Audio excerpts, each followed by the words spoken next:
mention your name in chat box. Okay, very good. Everyone, you should maintain your name in chat box for your presenting. And let's begin with the analytical chemistry. It is our second part of this lecture. Okay, and today we are going to understand the paper chromatography. It is the last part of the chapter.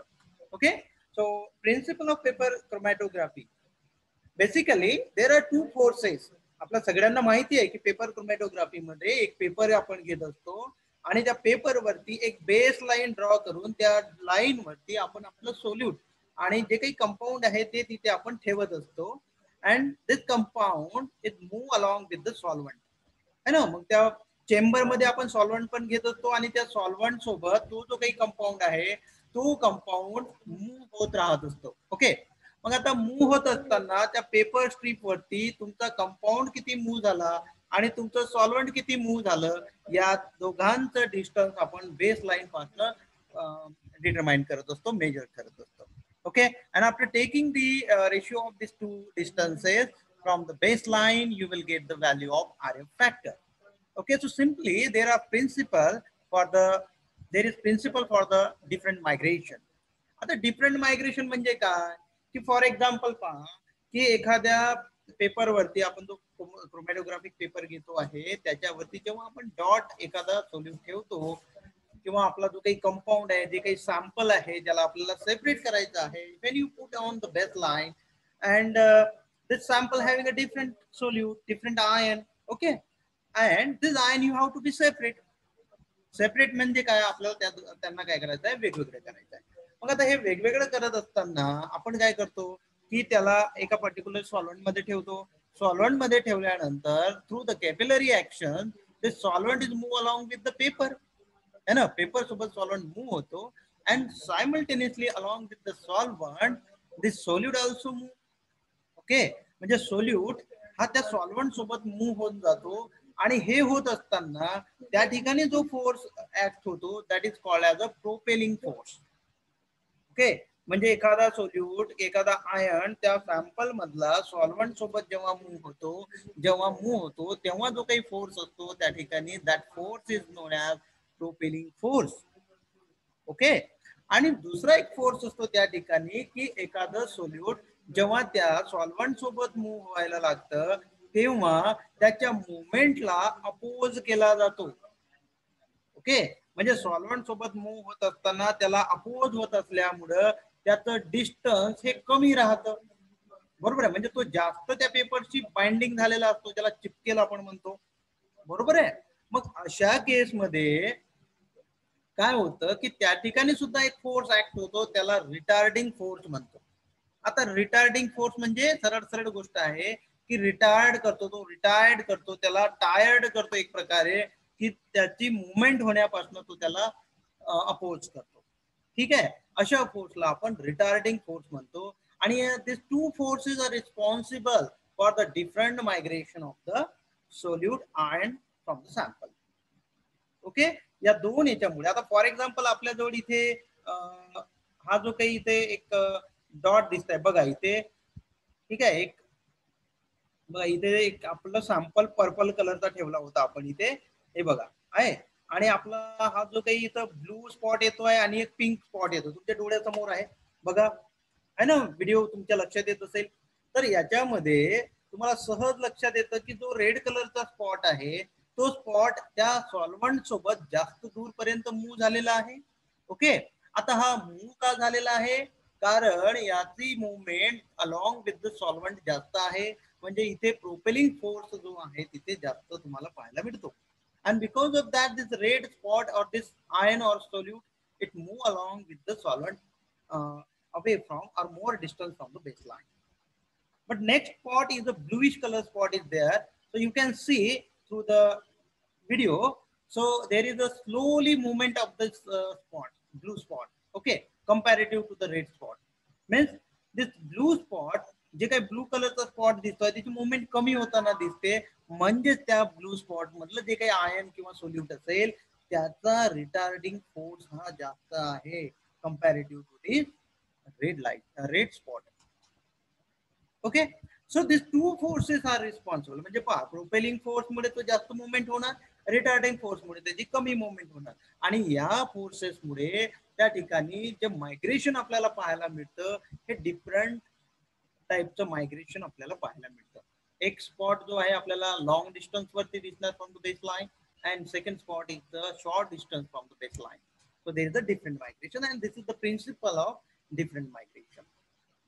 Then second, the principle of paper chromatography. आता paper क्रोमॅटोग्राफीचा काय principal आहे पहा. सिंपलचा आहे. आपण simply एक paper घेत असतो आपल्या लॅबोरेटरीमध्ये. हा एक्सपेरिमेंट तुम्ही केलेला आहात. एक पेपर घेतो, वॉटमन फिल्टर पेपर, आणि त्या वॉटमन फिल्टर पेपरला एक व्यवस्थितपणे आपण कट करतो. आता डिपेंड करते की आपण कुठला जार यूज करत आहे, त्याच्यानुसार तुम्ही त्याला कट करता. आता काही एक्सपेरिमेंट आपण असे बघितले की तुम्ही बीकर मध्ये सुद्धा एक्सपेरिमेंट केलेला आहे, ठीक आहे ना. त्यामुळे त्याची साईज ही खूप छोटी होती. किंवा काही जणांनी जार मध्ये केला आहे, ओके. काही जणांनी तर तो मेजरिंग सिलेंडर मध्ये केलेला आहे, okay. So as per their chromatographic jar, म्हणजे कुठला जार तुम्ही वापरता. आता बीकर आणि मेजरिंग सिलेंडर हा काही जार नसू शकतो, पण आपण करतो adjustment, and we use this operator for their experiment. मग याच्यामध्ये जो काही पेपर आपण घेतो त्याला व्यवस्थितपणे ऍज पर दी जार, तो जार किती साईजचा, किती त्याची डायमीटर आहे, किती हाईट आहे, याच्यानुसार आपण त्याला आपला फिल्टर पेपर जो क्रोमॅटोग्राफिक जो पेपर आहे, वॉटमन फिल्टर पेपर, तो व्यवस्थित कट करून घेतो. आणि त्याच्या बॉटमला, पेपरच्या बॉटमला एक बेस लाईन आपण ड्रॉ करतो. बघा, आपण इकडे पाहूया. आणि वॉटमन फिल्टर पेपर वापरतो. या पेपरवरती ऍसिडिक कोटिंग असतं, ओके. किंवा समटाइम तिथे आपण चिलेट सुद्धा पाहतो, जसं डीएमजी आहे, डामिथिल ग्लायऑक्झिन, किंवा 8 हायड्रॉक्झिक्विनोलिन, अशा टाईपचे सुद्धा चिलेटिंग एजंट त्या पेपरवरती कधी कधी यूज करतो, ज्याच्यामुळे आपल्याला क्लिअरिटी जी आहे ती जास्त व्यवस्थित आपल्याला दिसेल. अशा टाईपचे आपण फिल्टर पेपर वापरतो. पण आता याचं कशा पद्धतीचं कटिंग करायचं याच्यासाठी आपण पाहूया. बघा, या डायग्राम मध्ये तुम्हाला दिसेल की एक आपण स्ट्रीप घेतलेली आहे, पेपर स्ट्रीप, आणि पेपर स्ट्रीपला बॉटमला आपण इथे अशी बेस लाईन काढताना इथं आपण दिसतंय, ठीक आहे. आता ही जी बेस लाईन आहे, या बेस लाईन वरती आपण काय करणार आहे, आपला सोल्यूट ठेवणार आहे. म्हणजे हा जो स्पॉट दिसतो आहे, हा स्पॉट कशाचा राहणार आहे, आपलं जे काही सॅम्पल घेतोय आपण, ज्याला सेपरेट करायचं आहे, अशा टाईपचं इथे आपण ठेवणार. मग हा जो सॅम्पल आहे हा काय करेल, असा मूव्ह होत राहील. म्हणजे आता हे बाकीचं तर वर्किंग आहे, पण बेसिकली आपल्याला लक्षात येईल की अशा टाईपचा पेपर आपल्याला कट करायचा आहे आणि त्याला एक बेस लाईन द्यायची आहे. बेस लाईन थोडा एका पर्टिक्युलर डिस्टन्स वरती, जवळपास 2 सेंटीमीटर वरती आपल्याला वरती घ्यायची आहे, जेणेकरून जेव्हा आपण ही पेपर स्ट्रीप एखाद्या क्रोमॅटोग्राफिक जार मध्ये जेव्हा ठेवतो, तेव्हा बॉटमला हा सॉल्व्हंट असू शकतो. आणि मग सॉल्व्हंट जर बॉटमला असेल तर त्या सॉल्व्हंट मध्ये आपला हा जो काही सॅम्पल आहे ते सॅम्पल मिक्स नको व्हायला, ओके. म्हणजे हा सॅम्पल आणि या सॉल्व्हंट मध्ये थोडासा स्पेस असला पाहिजे. एवढ्या डिस्टन्स वरती आपल्याला काय करायचं आहे, त्या पेपर स्ट्रीप वरती बेस लाईन ड्रॉ करायची आहे. आणि मग इथे सॅम्पल ठेवल्यावर जसं जसं ते सॉल्व्हंट हा मूव्ह होत राहील, त्याच सोबत याच्यामधले काही आयन जे आहे, जे डार्क स्पॉटने आपल्याला इथं दिसत आहे, ते काय होतील, मूव्ह होतील आणि ते जास्त डिस्टन्स वरती जातील due to the propelling force. आणि इथे सेकंड जो पाहतो आहे इथे, ज्याच्यामध्ये आपल्याला लाईन्स दिसत आहेत, हा बी स्पॉट, हा बी स्पॉट जो आहे हा कमी डिस्टन्स वरती मूव्ह होताना दिसतोय आपल्याला. हे कशामुळे होतं, तर बिकॉज ऑफ रिटार्डिंग फोर्स. याच्यामध्ये रिटार्डिंग फोर्स जास्त असतो आणि इथे प्रोपेलिंग फोर्स जास्त असतो, ठीक आहे. तर अशा पद्धतीने आपल्याला पेपरला व्यवस्थितपणे कट करून घ्यायचा आहे. मग याचा प्रिन्सिपल काय राहतो, तर बघा याच्यामध्ये जे आहे पेपर आपण यूज करतो. आणि when we talk about the paper chromatography, so this is the liquid liquid partition chromatography, okay. Liquid liquid partition chromatography म्हणजे स्टेशनरी फेज सुद्धा लिक्विड आहे आणि मोबाईल फेज सुद्धा लिक्विड आहे, बरोबर. आता आपल्या समोर पेपर स्ट्रीप दिसते आणि आपण म्हणतोय की liquid is a stationary phase.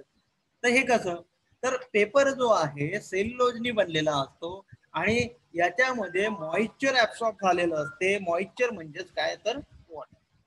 मग आता हे जे मॉइश्चर आहे, हे मॉइश्चर मध्ये ते जे काही सॅम्पल तुम्ही ठेवता आहात, ते सॅम्पल त्या वॉटर मॉइश्चर मध्ये कॅप्चर झालेलं असतं. म्हणजे तिथलं जे मॉइश्चर आहे, जे लिक्विड आहे, ते तुमचं एक लिक्विड स्टेशनरी फेज म्हणून ऍक्ट होतो आणि दुसरा सॉल्व्हंट हा लिक्विड फॉर्म मध्ये असतो, तर तो तुमचा सॉल्व्हंट सुद्धा लिक्विड असतो. This is the mobile phase. Okay, म्हणजे liquid phase, mobile stationary phase सुद्धा लिक्विड आहे, मोबाईल फेज सुद्धा लिक्विड आहे आणि असं जे आहे याला partition liquid liquid partition chromatography असं म्हटलं जातं. मग काय होतं की जेव्हा आपण हा सोल्यूट तिथे ठेवतो, तो सोल्यूट त्या वॉटर मॉइश्चर सोबत मिक्स होतो, त्याच्याशी रिॲक्ट होतो आणि मग त्या ठिकाणी हे जे दोन फोर्स आहेत ते दोन फोर्स वर्क करतात. जर तिथे रिटार्डिंग फोर्स जास्त असेल तर त्या ठिकाणी मुवमेंट जे व्हायला पाहिजे ती मुवमेंट कमी होते त्या पर्टिक्युलर सोल्यूटची किंवा त्या स्पॉटची म्हणू आपण. आणि जर का तिथे प्रोपेलिंग फोर्स हा जास्त असेल तर त्या ठिकाणी त्या सोल्यूटची movement along with the solvent ही जास्त राहते. ओके, तर अशा टाईपचं आपण याचं प्रिन्सिपल जे आहे ते सांगू शकतो. Then second is calculating the RF value. आता RF व्हॅल्यू कशी कॅल्क्युलेट केली जाते? खूप सिंपल सी गोष्ट आहे पहा. ओके, आता इथे दोन गोष्टीचा आपल्याला डिस्टन्स मेजर करायचा आहे. पहिली म्हणजे तर हा जो स्पॉट इथे ठेवतोय आपण, हा स्पॉट इथे दिसतोय आपल्याला, ठीक आहे.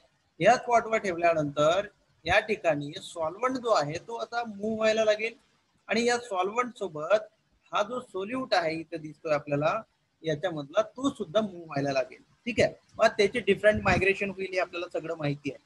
पण काय होतं इथे आपल्याला स्पॉटचं डिस्टन्स या बेसलाईन पासून मेजर करायचं आहे. तसंच आपल्याला जो काही सॉल्व्हंट हा मूव्ह झालेला आहे त्या सॉल्व्हंटचं डिस्टन्स सुद्धा तिथे काउंट करायचं आहे. म्हणजे बेसलाईन पासून सॉल्व्हंट किती डिस्टन्स वरती मूव्ह झाला आणि तसंच याचे जे आयन आहे इथे किंवा सोल्यूट जो आहे जिथे आपल्याला ए आणि बी दिसत आहेत, ओके, म्हणजे हे याचे सोल्यूट आहे या ठिकाणी ठेवलेले, त्यांचं डिस्टन्स किती आहे, या दोन डिस्टन्सचा रेशिओ आपण या ठिकाणी घेतो आणि मग आपल्याला तिथे जे मिळतं ते म्हणजे RF व्हॅल्यू. ठीक आहे, आता पहा इथे RF व्हॅल्यू काढताना तर सिंपलचा फॉर्म्युला आहे, दिस इज अ रेशिओ. हा काय एक रेशिओ आहे. कोणाचा रेशिओ आहे की सोल्यूट बेसलाईन पासून किती डिस्टन्स वरती मूव्ह झालं अपॉन सॉल्व्हंट बेसलाईन पासून किती डिस्टन्स वरती मूव्ह झालं. ठीक आहे, म्हणजे सॉल्व्हंटची मुवमेंट किती झाली बेसलाईन पासून आणि त्या सोल्यूटची मुवमेंट किती झाली, त्या दोन येतोय आपण घेतो रेशिओ. काय होणार की पहा इथे आता दोन सोल्यूट दिसत आहे ए आणि बी, आपण दोन्ही याच्यासाठी RF फॅक्टर कॅल्क्युलेट करू शकतो विथ एक्झाम्पल इथं आपल्याला पाहायला मिळत आहे. ठीक आहे, आता डिस्टन्स ऑफ सॉल्व्हंट जे आहे म्हणजे सॉल्व्हंट ऑब्विसली जास्त डिस्टन्स मूव्ह होणार आहे. ठीक आहे, मग आता सॉल्व्हंटचं जर डिस्टन्स बघितलं तर फॉर एक्झाम्पल इथं 10 सेंटीमीटर आपल्याला पाहायला मिळत आहे. ठीक आहे, हे सॉल्व्हंटचं डिस्टन्स आहे. ठीक आहे, ही बेस लाईन आहे. त्यानंतर डिस्टन्स ट्रॅव्हल बाय कंपोनंट ए.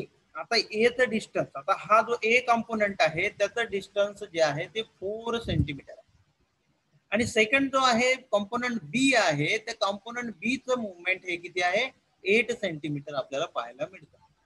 ठीक आहे, मग आता सेपरेटली आपण RF व्हॅल्यू जी आहे ए आणि बी साठी काढूया. आता फॉर एक्झाम्पल ए साठी काढूया पहिल्यांदा. पहा RF value of A is equal to काय राहणार आहे, डिस्टन्स ट्रॅव्हल बाय ए ने किती डिस्टन्स ट्रॅव्हल केला आहे 4 centimetre upon distance travel by solvent किती आहे 10 सेंटीमीटर, म्हणजे 4/10 म्हणजे 0.4 जी आहे दिस इज द RF व्हॅल्यू. आता याचं युनिट काहीच राहणार नाही कारण दोन्ही सेंटीमीटर मध्ये आहे, 4 सेंटीमीटर आणि हा 10 सेंटीमीटर. ठीक आहे, so this is the RF value for a component. Similarly for the B component move 8 centimeter from the baseline and solvent move 10 centimeter from the baseline.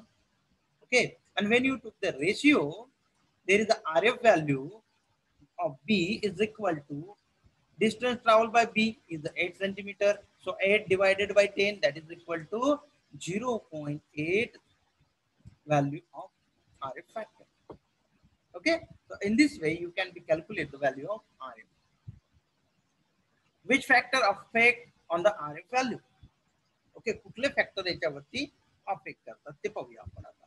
Factor which will affect RF value. Type of paper, paper कुठल्या टाईपचा वापरलेला आहे, solvent composition कुठलं आहे, म्हणजे कोणते solvent तुम्ही वापरता, याचं कंपोजिशन काय आहे, म्हणजे एक सिंपल सॉल्व्हंट वापरला, सिंगल सॉल्व्हंट, किंवा मिक्सर मध्ये तुम्ही सॉल्व्हंट वापरला, त्यांची जे काही डायपोल मुवमेंट असेल आहे ना, आणि त्याची त्या कॅपिलरी ऍक्शनचा जो काही रेशिओ, जे काही मॅग्निट्यूड असेल तेवढा तो मूव्ह होईल, तर हा फॅक्टर सुद्धा तिथे इम्पॅक्ट करेल या RF व्हॅल्यू वरती. टेम्परेचर, ठीक आहे, रिटार्डिंग फोर्स कमी होऊन जातो. त्यानंतर चंबर सॅच्युरेशन, म्हणजे ज्या चंबर मध्ये तुम्ही ठेवलेला आहे तिथे सॅच्युरेशन सॉल्व्हंटचं किती आहे, ठीक आहे ना, त्यानुसार सुद्धा तिथे सॉल्व्हंटची मुवमेंट होईल.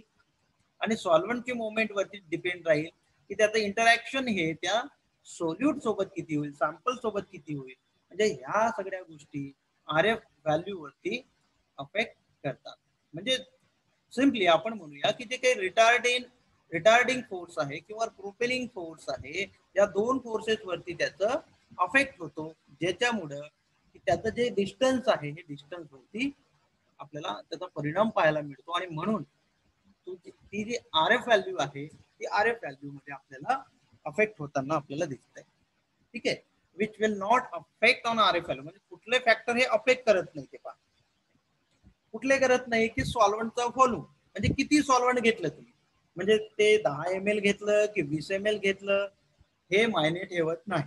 कारण एकच गोष्ट होणार आहे की सॉल्व्हंट हा जो आहे तो मूव्ह होणार आहे अलॉंग विथ पेपर सोबत पहिल्यांदा, म्हणजे कॅपिलरी ऍक्शननी मूव्ह होणार. आणि त्यामुळे सॉल्व्हंट तुम्ही 10 ml घ्या की 20 ml घ्या, तो मूव्ह होईल तेवढा होईलच. त्याचं इंटरॅक्शन जेवढं त्या सॉल्यूट सोबत होईल तेवढं होणारच आहे. त्यामुळे तुम्ही किती व्हॉल्यूम घेतलाय इट डझंट मॅटर. त्यानंतर पेपर, साईज ऑफ पेपर, पेपरची साईज तुम्ही किती घेतली, ओके, याचा सुद्धा अफेक्ट त्या RF व्हॅल्यू वरती होणार नाही. पेपर लहान घेता की मोठा घेता हे मायने ठेवत नाही. त्याची मुवमेंट किती होते ते डिपेंड करतो त्यांच्या इंटरॅक्शन वरती, त्या दोन फोर्सेस वरती, त्यानुसारच ते RF व्हॅल्यू व्हॅरी होतं. म्हणून आपण म्हणतो की पेपर कुठल्याही साईजचा घ्या त्याचा काही तिथे परिणाम होणार नाही. देन सॅम्पल साईज, तुम्ही सॅम्पल छोटा घेता किंवा जास्त घेता याचा सुद्धा काही परिणाम होणार नाही. कारण त्याच्यामधले जे आयन असेल, जे सोल्यूट असेल किंवा जे कंपोनंट असतील, हे जे सॉल्व्हंट सोबत इंटरॅक्ट झाल्यानंतर त्यांचा जो फोर्स आहे, प्रोपेलिंग फोर्स आणि रिटार्डिंग फोर्स हा सारखाच असतो. कारण कंपोनंट एकसारखाच असतो, मग साईज कमी असो किंवा जास्त असेल. मग या ठिकाणी जी मुवमेंट व्हायला पाहिजे त्या सोल्यूटची, आयनची किंवा कंपोनंटची, ती तेवढीच होते जेवढी तुम्ही छोटा ड्रॉप ठेवा किंवा तुम्ही थोडासा जास्त ठेवा. त्यामुळे सॅम्पलची साईज तिथे मायने ठेवत नाही. म्हणून आपण म्हणतो की सॉल्व्हंटची व्हॉल्यूम, साईज ऑफ पेपर आणि सॅम्पल साईज हे मायने ठेवत नाही किंवा it does not affect on the RF value. Then classification किंवा टाईप ऑफ पेपर क्रोमॅटोग्राफी जेव्हा आपण म्हणतो तेव्हा 4 टाईपचे पेपर क्रोमॅटोग्राफी आपण पाहत असतो. पहिला आहे असेंडिंग पेपर क्रोमॅटोग्राफी, नंतर डिसेंडिंग पेपर क्रोमॅटोग्राफी, नंतर रेडियल सर्क्युलर पेपर क्रोमॅटोग्राफी सुद्धा म्हणतो आपण, आणि fourth one is 2 dimensional chromatography. ठीक आहे, आता हे 4 जे आहे ते वेगवेगळे टाईप आपण सेपरेटली पाहूया. Paper chromatography involve following step. आता पेपर क्रोमॅटोग्राफी जेव्हा करत असतो आपण तेव्हा 4 स्टेप मध्ये होत असते. एक तर सॅम्पल प्रिपरेशन करावं लागतं पहिल्यांदा, म्हणजे स्पॉट आपल्याला ठेवण्यासाठी जे सॅम्पल आहे त्या सॅम्पलला बनवावं लागतं, पहिली स्टेप ती आहे. Then running and developing chromatogram. आता क्रोमॅटोग्राम म्हणजे काय, क्रोमॅटो म्हणजे कलर आणि ग्राम म्हणजे स्पेक्ट्रा किंवा स्पॉट एक टाईपचा. ठीक आहे, तिथे जो त्या पेपरवरती दिसतो तो. ठीक आहे, मग हे जे तिथं स्पॉट पहिल्यांदा सोल्युशन सॅम्पल प्रिपेअर केलं, त्या बेसलाईन वरती ठेवलं आणि मग ते मूव्ह व्हायला लागेल. मूव्ह होत झाल्यानंतर त्याचे वेगवेगळे स्पॉट म्हणजे ग्राम्स, आपल्याला क्रोमॅटोग्राम्स तिथे पाहायला मिळतील. ते क्रोमॅटोग्राम तिथे त्या स्ट्रीप वरती डेव्हलप करणं. त्यानंतर आहे लोकेशन ऑफ स्पॉट. ते स्पॉट जे किती डिस्टन्स पर्यंत गेलं त्या डिस्टन्सला मेजर करणं, त्याचं लोकेशन घेणं, हे झालं लोकेशन ऑफ स्पॉट. आणि चौथी गोष्ट म्हणजे आहे कॅल्क्युलेशन ऑफ RF व्हॅल्यू. ठीक आहे, तर ह्या 4 स्टेप मध्ये क्रोमॅटोग्राफी मध्ये वर्क होत असतं. आणि त्याचे टाईप सुद्धा 4 टाईपचे आहे, असेंडिंग, डिसेंडिंग, रेडियल, त्याला सर्क्युलर क्रोमॅटोग्राफी सुद्धा म्हणतात, आणि 2 डायमेन्शनल क्रोमॅटोग्राफी. आता हे टाईप ऑफ पेपर क्रोमॅटोग्राफी जे आपण म्हटलेलं आहे, तर असेंडिंग म्हणजे वाढतं, म्हणजे वरती जाणार. ठीक आहे, म्हणजे सॉल्व्हंटची मुवमेंट हे वरच्या साईडला होते. ठीक आहे, याला असेंडिंग म्हणू आपण. दुसरं डिसेंडिंग आहे, म्हणजे सॉल्व्हंटची मुवमेंट ही डाऊनवर्ड साईडला किंवा डिक्रीजिंग साईडला आपण पाहायला मिळते, त्याला डिसेंडिंग क्रोमॅटोग्राफी म्हणू. त्यानंतर रॅडियल और सर्क्युलर क्रोमॅटोग्राफी, म्हणजे एखाद्या सर्क्युलर टाईपचा आपण पेपर स्ट्रिप घेतो आणि आपलं क्रोमॅटोग्राफिक जी काही प्लेट असेल, जे काही आपला जार असेल, तो सुद्धा सर्क्युलर टाईपचा राहतो आणि तिथे पेपर पण एक सर्क्युलर टाईपचा आपण कट करतो, जो पेपर क्रोमॅटोग्राफी मध्ये आपण वापरणार आहे. म्हणून याला रॅडियल किंवा मग सर्क्युलर क्रोमॅटोग्राफी असं म्हणतो. आणि फोर्थ टाईप आहे इथे आपण पाहायला मिळते आपल्याला, ते म्हणजे 2 डायमेन्शनल क्रोमॅटोग्राफी. आता 2 डायमेन्शन मध्ये काय होतो की पेपर हा असा स्क्वेअर मध्ये आपण घेतो आणि स्क्वेअर मध्ये घेतल्यानंतर एक इथे बेस लाईन काढतो, इथे एक स्पॉट ठेवतो, मग हा स्पॉट असा इकडे कुठेतरी मूव्ह होतो. ठीक आहे, म्हणजे हे एक डायरेक्शन झालं. या डायरेक्शनला मुवमेंट आपण पाहतो. मग याला आपण काय करतो, या पेपरला आपण थोडस मूव्ह करतो आणि दुसऱ्या डायमेन्शनला म्हणजे या साईडला मुवमेंट कशी झाली त्याची ती चेक करतो.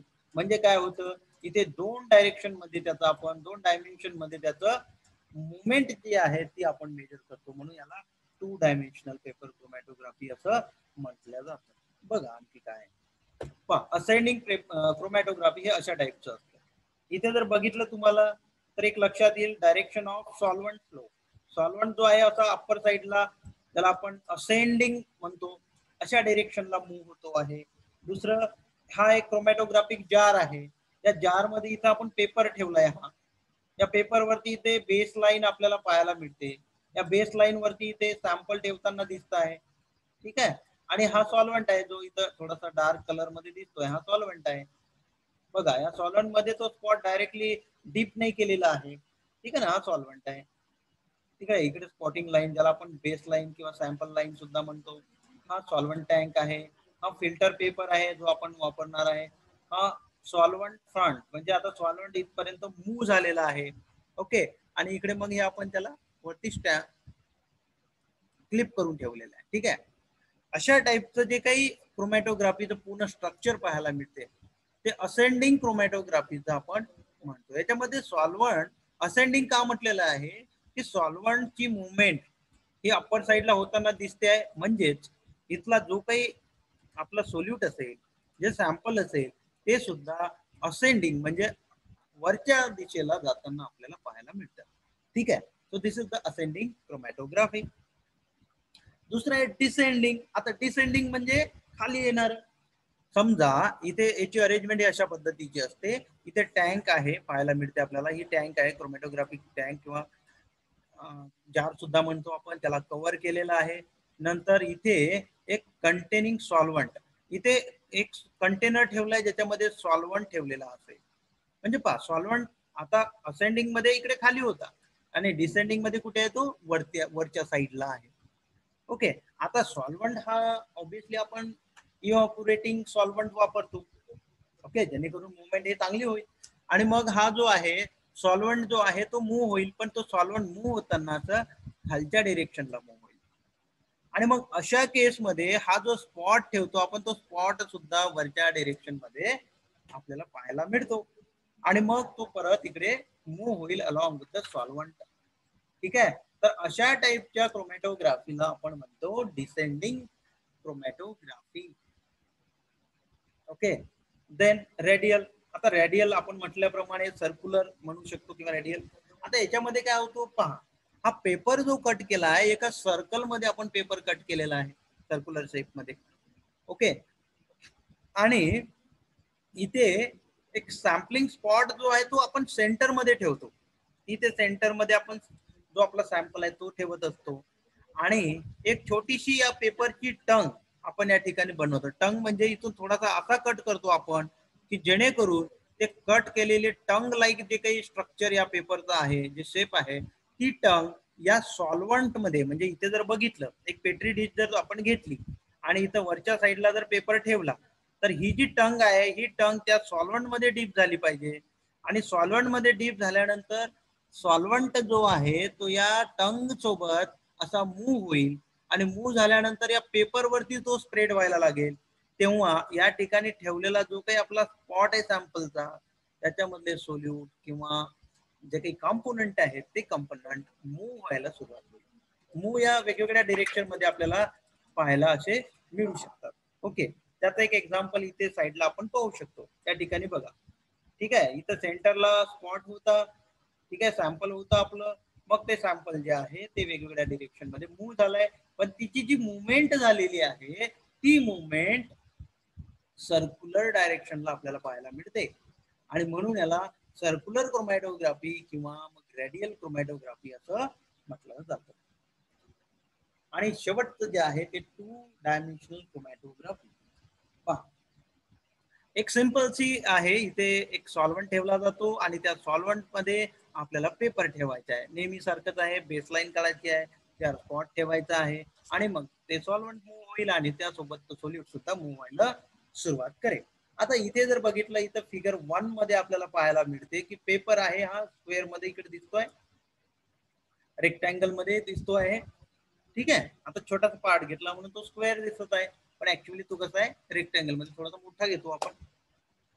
तर इथे पाहत असताना ड्रॉप ऑफ मिक्सचर आपण इथं ठेवलेला आहे, हा स्पॉट मध्ये दिसतोय डार्क स्पॉट आणि तिकडे ब्लूइश कलरचं जे काही लाईट ब्लू दिसत आहे ते आहे सॉल्व्हंट. मग आता इथे काय होते पहा, फिगर नंबर 2 मध्ये इथे आपल्याला पाहायला मिळते की हा जो ड्रॉप आहे, this drop is move along with the solvent. आता सॉल्व्हंट सोबत तो मूव्ह झाला आणि इकडे वरच्या डायरेक्शनला म्हणजे या डायरेक्शनला आपण म्हणूया, या वाय ऍक्सिसला तो मूव्ह झाला असं म्हणूया. ओके, आणि तसंच आपण जेव्हा त्याला थोडस मूव्ह करतो त्या पेपरला, ठीक आहे, म्हणजे हा पेपर, हे पेपर ए मध्ये जो दिसतोय तो पेपर आपण काय केला, या या स्पॉटला किंवा या पेपरला आपण थोडस वेगळ्या डिरेक्शन मध्ये जर ठेवलं, म्हणजे हा स्पॉट जो आहे या फिगर ए मधला तो स्पॉट इकडे फिगर सी मध्ये जर बघितला तो इथे दिसतोय आपल्याला, या साईडला आहे ना, म्हणजे इथं राईट हँड साईडला होता, इथं लेफ्ट हँड साईडला आहे आणि इथली मुवमेंट बघा ती कशा पद्धतीनं आहे, ठीक आहे. मग या ठिकाणी जर बघितलं तर आपल्याला जे मुवमेंट झालेली आहे ती सॅम्पलची ती 2 डिरेक्शन मध्ये पाहायला मिळते आणि म्हणून याला 2 डायमेन्शन क्रोमॅटोग्राफी असं म्हटलं जातं, ठीक आहे. तर अशा पद्धतीनं पेपर क्रोमॅटोग्राफी आपण करू शकतो. आता या क्रोमॅटोग्राफीचे काही ऍप्लिकेशन्स आहे, ऍडव्हान्टेज आहे, ते आपण पाहूया. पहा, basically separation of mixture of drugs, separation of carbohydrate, vitamin, antibiotic, protein, अशा वेगवेगळ्या सेपरेशन साठी आपण या टेक्निकला यूज करतो, ज्याच्यामध्ये जसं आपण एक्झाम्पल मध्ये कार्बोहायड्रेट म्हटलं, vitamins, antibiotic, protein, drug, impurity आहे की नाही एखाद्या याच्यामध्ये ते सुद्धा चेक होतं. म्हणजे सिंपलची गोष्ट आहे, एखादा स्पॉट म्हणजे एखादं सॅम्पल आहे आणि त्या सॅम्पल मध्ये वेगवेगळे कंपोनंट असतील. म्हणजे आपलं ब्लडचं जरी आपण सॅम्पल घेतलं तर त्यामध्ये वेगवेगळे कंपोनंट्स असतात आणि त्या कंपोनंटला म्हणजे त्या ब्लड सॅम्पलचा स्पॉट त्या ठिकाणी ठेवल्यानंतर त्याचा जो काही आपला सॉल्व्हंट आहे तो सॉल्व्हंट जेव्हा मूव्ह व्हायला लागतो तेव्हा त्या सॉल्व्हंट सोबत तो ब्लड मधले जे काही कंपोनेंट्स आहेत ते सुद्धा मूव्ह व्हायला लागतील. परंतु त्यांचा प्रोपेलिंग फोर्स कसा आहे, त्याचा रिटार्डिंग फोर्स कसा आहे, according to this 2 forces it move with the different migration. Okay, वेगवेगळ्या मायग्रेशन आपल्याला तिथे त्या वेगवेगळ्या कंपोनेंटचं पाहायला मिळतं. ओके, तर ह्या पद्धतीनं आपण सेपरेशन करू शकतो त्या ठिकाणी वेगवेगळे कंपोनेंट अशा पद्धतीनं. त्यानंतर सिंपल, रॅपिड, एक्सलंट रिझॉल्विंग पॉवर, आपण या ठिकाणी हे एक सांगू शकतो आपण की एक सिंपलची टेक्निक आहे, सोपी आहे, रिलायबल आहे आपल्यासाठी. आणि की एक गोष्ट आहे की जेव्हा आपण पेपर वापरतो, पेपर क्रोमॅटोग्राफी एक्सपेरिमेंट करतो, पण एखाद्या वेळेस स्पॉट ही क्लिअर दिसत नाही आणि स्पॉट जेव्हा क्लिअर दिसत नाही त्यावेळेस आपण काही रिएजंट त्या ठिकाणी वापरत असतो, ठीक आहे. तर ते रिएजंट जे आहे ते रिएजंट काय करतात की त्या स्पॉटला जास्त डार्क बनवतात किंवा कलरफुल करून देतात जेणेकरून आपल्याला ते लवकर लक्षात येते, ठीक आहे. तर अशा पद्धतीनं आपण या पेपर क्रोमॅटोग्राफीला स्टडी करू शकतो. ठीक आहे. तर या ठिकाणी आपण पेपर क्रोमॅटोग्राफी इथं संपवतो आहे. And at the same time this topic chromatography is finished here. Okay, so in this way the two part of this chapter. Okay, first one is the coordination chemistry part, there is the substitution reaction, and second one is here the analytical chemistry. Okay, so these two part from this chapter is complete here. Okay, तुम्हा सगळ्यांना समजला असेल हा topic. Very nice. आणि जर काही समजला नसेल, काही क्वेरीज असेल, so don't bother about that. If you can ask me any time. Okay, and study this topic in a well manner, because these are the practical portion for you. Okay, colorimetry, spectrophotometry, and chromatography, these three technique you already you handle. You perform a different experiment by using these three techniques. That's why you know very well the every aspect of this experiment. So this is very easy for you. Okay, just review on this so you can understand in detail, and along with that you can refer the different website and videos on this experiment. You will understand it very well. Okay, after that if you have any query you can ask me anytime. हे बघा, तुम्हाला सगळ्यांना हा topic समजला असेल. जर नसेल तर काही पॉइंट असेल तुम्हाला विचारायचं असेल, समजला नसेल तर आपण परत एकदा घेऊया. पण या ठिकाणी ह्या चॅप्टर मधले जे दोन पार्ट होते, क्रोमॅटो म्हणजे कायनेटिक अस्पेक्ट आणि दुसरा अनालिटिकल केमिस्ट्री, ते दोन्हीही पार्ट इथे संपलेले आहे. ओके, तर आपण इथे थांबूया. हॅलो.